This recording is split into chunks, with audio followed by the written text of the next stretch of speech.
Empty the chamber on them. And how do you do that? First 6 seconds, point A to point B, everything you got. Everything you got. Turn that shit up. Let's go. Welcome to the Scoop World Order. It's Saturday. We are grinding. We have our defensive first half of the year grades. We're going to talk through those. Some really impressive performances, especially by that linebacking group that's really been playing out of its mind. Thank you, Jim Knowles. So we're going to get into that. But as always, we are thankful and grateful for you guys. Thank you guys so much. We are growing on our YouTube channel. So please, if you enjoy this content, please click subscribe, leave us a like. Our message board, BuckeyesGroup.com, is the most active message board community in the Ohio State fan base. So if you guys want the inside scoop, give us a follow. It's really been a blast. Our community is amazing. Really high-end people, really high-end discussion. It is the community that you would like to be a part of. In the comments below, give me your grades. I want your grades. First half of the season, we're going to go the D-line. We're going to go the linebackers. I was going to split safeties and corners. I think we're just going to keep it together and just do the secondary. But I want your grades in the comments below. Thank you guys so much. And also, give me your bye week plans. What are you guys doing on Saturday? No OSU football. Are you just chilling watching Georgia, Tennessee? And as always, shout out where you're from. It's always my favorite to see where some of you guys are at. So thank you guys as always. I'm going to get right to this with my good friend Nevada. Nevada, how are you today? Doing great. It's Green Bay Packer Eve for me, so I'm excited about the Packers game on Sunday, but excited to talk about the Buckeyes defense. Boy, what a pleasant surprise through the first half of the season, and yeah, just looking forward to the discussion because I think we'll have some different grades, but some interesting takes. Yeah, I totally agree. I think that after watching last year's, disorganized mess of a defense versus this coherent, very stellar, very organized, very the guys play hard. It's been a real treat to watch. I've enjoyed us watching Jim Knowles really take over that room and really run the show and really amplify the play of some guys like Tommy Eichenberg would be a midseason All-American for me. I bet he'll make a lot of midseason All-American teams. I think that Mike Hall, in limited action the last few weeks because of injury, has been dynamic. And there's a lot of other guys that are kind of rising and falling with the tides. We've seen guys that have gotten yanked after a drive. Josh Proctor versus Notre Dame. Lathan Ransom rising up. So we'll get into all of that. So I'm going to start off with the defensive line. I am going to go B on the defensive line. I think they have been good. I thought that we would get more sack production out of the defensive ends. I think Mike Hall has been playing at the highest level of anybody. I think Jack Sawyer has been fantastic, even without the lack of production in the sack category. I think he's been very good in the running game. A lot of pressure. And I think JT Tuimoloau is a very, very, very dynamic pass rusher. Excellent spin move, drawing holding calls, really a handful for offensive tackles. So for me, but you'd like to see more production out of some of these guys. Some of these guys, they are what they are. Some of these older guys, we know that they're more pluggers and guys that can get some good snaps, but they aren't going to be the dynamic guys that you need to really affect the quarterback and the guys you're going to need to beat Georgia, beat Bama, beat the teams we're going to see in the playoffs.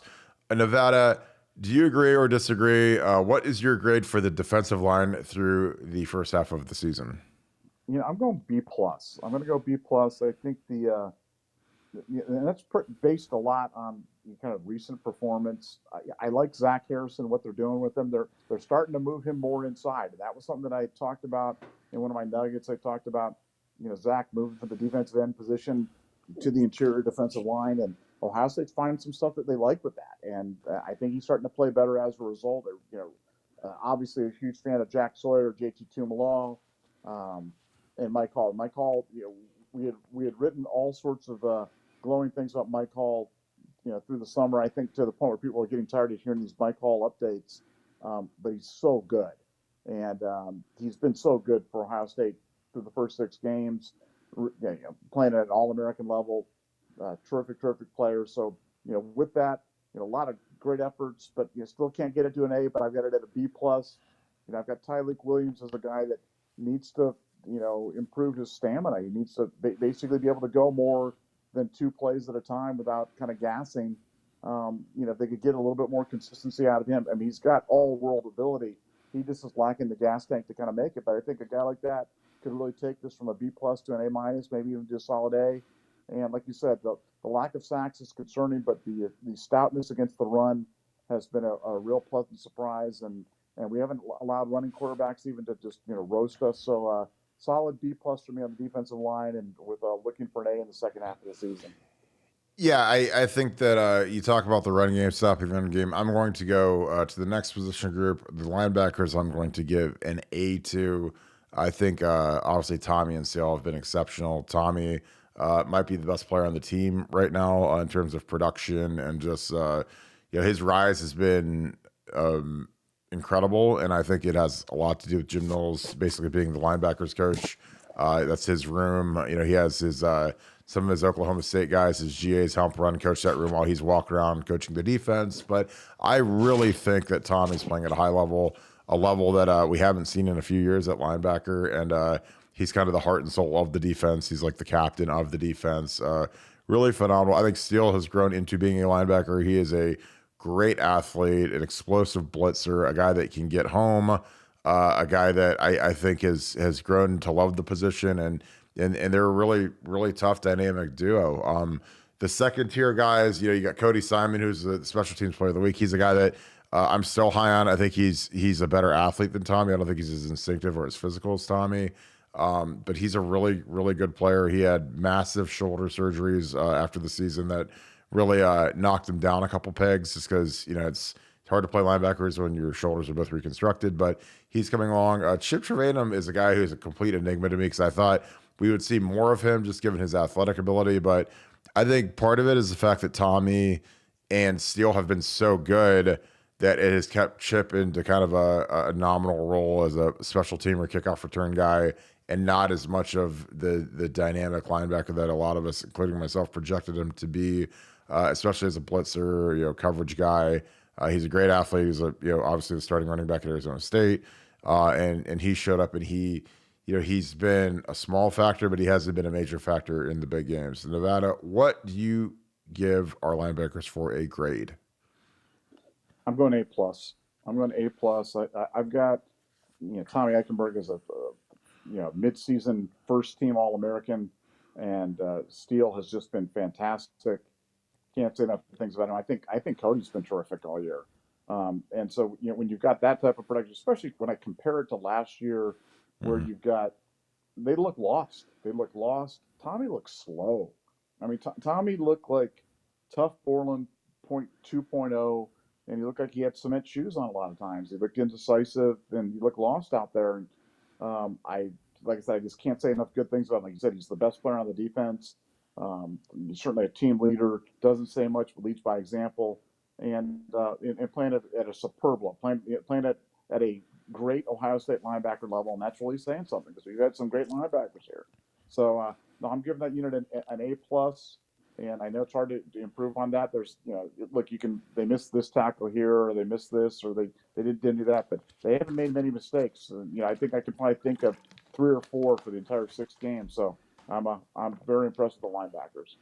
Yeah, I was really close to going A plus too. I think that Tommy, I think the stain of being in a scheme and not being coached to the level that he needed to be coached to last year hurt him. Certainly hurt him in the preseason, preseason awards. I think that people were down on Tommy, and now that he is a guy that's in a scheme and he has a coach, and he's like all completely focused and locked in, he plays very fast, and he can run well. I mean, he's a 4.58 guy, so he's not a guy who's a 4.9 guy with a big neck roll on and knee brace, and he's not your traditional slow Mike linebacker. He's a guy that can really get out and go. And it shows up, and he's been a dynamic blitzer. He's been a very, very good in the run game. And again, that's the guy that he just can't leave the field. He's just been too good. He's been almost like an AJ Hawk. I don't think he's to that level. I don't think he's as athletic as AJ, but he's very athletic. Now AJ was a 4.4 guy, so that's a different level of athleticism. But I think they're both exceptional players, and looking forward to see what they do. Now the secondary is one that likely will get the lowest grade on the team of any position unit. I'm going to go B minus. I don't think we've seen a team that could really throw the ball, but our corner play has not been up to standard. That's kind of like what our linebacker play was last year. There's been guys that have been injured. We've had some younger guys have to play more than you'd expect. injuries. It's been a mess at corner. I think safety has been a little bit of a revolving door at the one hybrid safety with Josh Proctor and Lathan Ransom kind of playing tug of war to be the starter. Lathan Ransom's playing fantastic football. And the thing I've learned in the back end, and I don't know if it's Jim Knowles' call or if it's the secondary coach's call, but these guys have really quick hooks. Josh Proctor got pulled after the first drive of the Notre Dame game. We've seen Denzel Burke get pulled. Cam Brown's been pulled. I mean, these guys, they get the hook quick. And I don't know if that's a Tim Walton thing or a Jim Knowles thing, but I mean, if these guys aren't ready to go, they give a couple explosive plays. They're going to be sitting on the bench watching, and they're going to put in, JK or some Jair or some of these young corners. But I think Ronnie Hickman has been very, very sound. He's been exceptional. Tanner McAllister's been a revelation. He was a great portal guy, a guy that literally nobody on earth in the Ohio State room had heard of at this point last year. Wasn't a big name, but he's really been I think a nice adhesive that keeps that group together back there.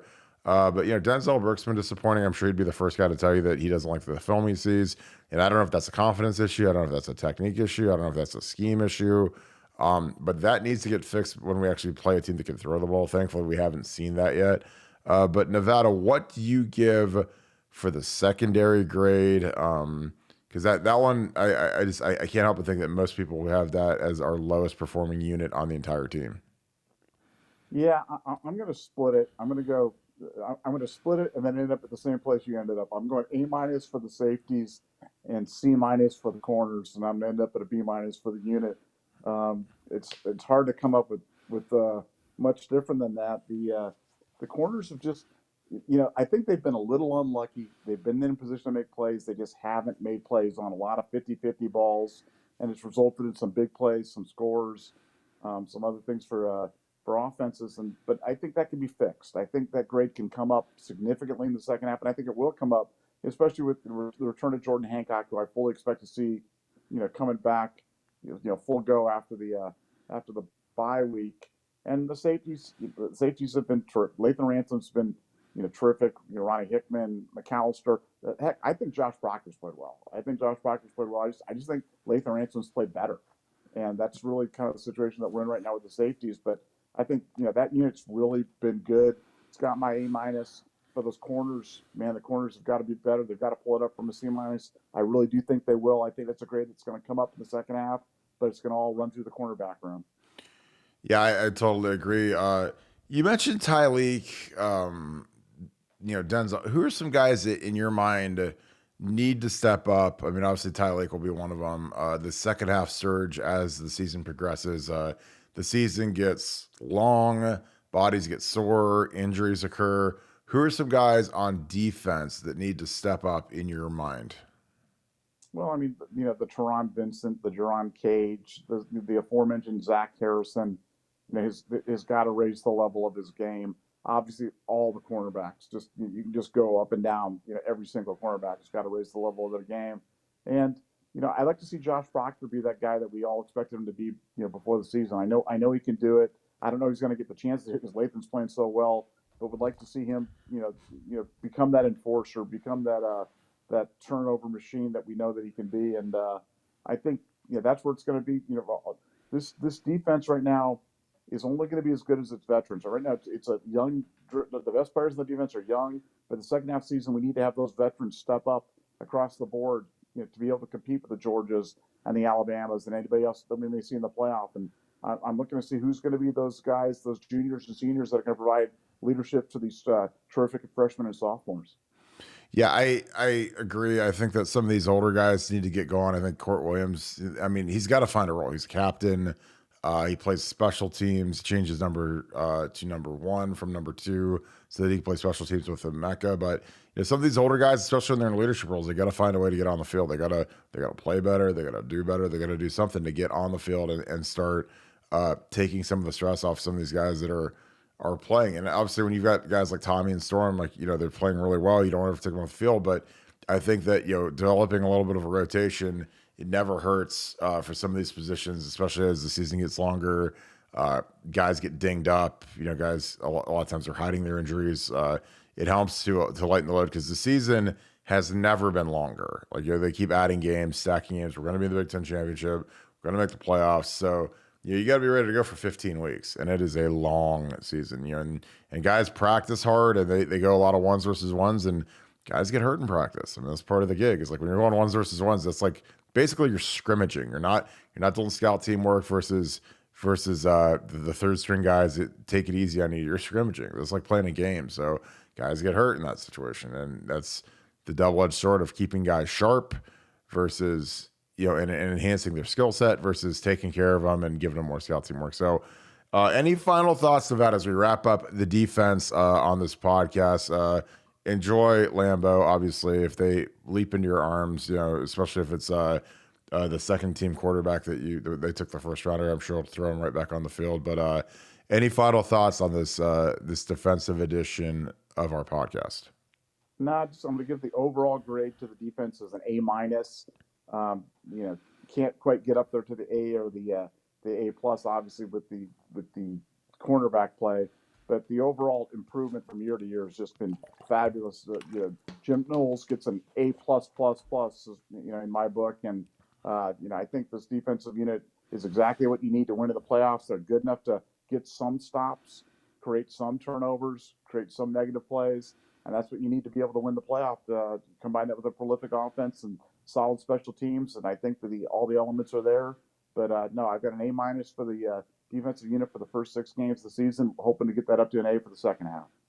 Yeah, I agree. I think an A- is perfect. I think a combination of the corner play. It's hard to give it an A when our corners have just not been good against teams that, frankly, it's one thing to get torched by Sammy Watkins or some first round receiver, but like we've seen nothing close to that so far, and they've given up a lot of yardage, and it's tough when you play corner, man, because when you mess up, the whole world sees it. If you're a D tackle, you get pancaked and it's a gain of 2. Nobody notices, nobody cares. But when you're a corner, the whole world's watching you, and that's why those guys make a lot of money in the NFL. But I agree. I think that Jim Knowles is obviously one of the best hires in school history as a coordinator. I think he's changed the entire culture, changed the attitude. Schematically, he's fantastic. He's very difficult to go against, and I think that it shows. And I don't think we've really been tested specifically. Again, I mentioned in a previous podcast that we saw some big logos and some big jerseys, but the guys that were in those Notre Dame and Wisconsin jerseys weren't the guys that we're going to see in the playoffs that are Georgia, Bama, those types of guys. So but you can only play who you play, and it is what it is. So with that being said, I'm going to wrap this thing up. Thank you guys as always. We enjoy doing this, creating this. This is going to become a weekly segment for us because I think it's something that you guys, as we evaluate the film and watch the film, it's always interesting to see who's performing, who's not, and just do this week over week. If you enjoyed this video, please leave us a comment below. I'd love to know your grades. Is there something you disagree with us about in terms of the intergrades? Please shout out where you're from. I love when you guys do that, as always. So thank you guys, as always. We're grinding away. BuckeyeScoop.com, the #1 fan experience for Ohio State fans. If you haven't joined yet, I'm telling you, if you join it, you're probably going to love it. We're having a huge run right now, and you need it for the second half of the season because this is about to be an epic second half for the Buckeyes. So appreciate you guys as always. Thank you so much, Buckeye Nation, and thank you, Scoop family. I will talk to you guys tomorrow. Go Bucks.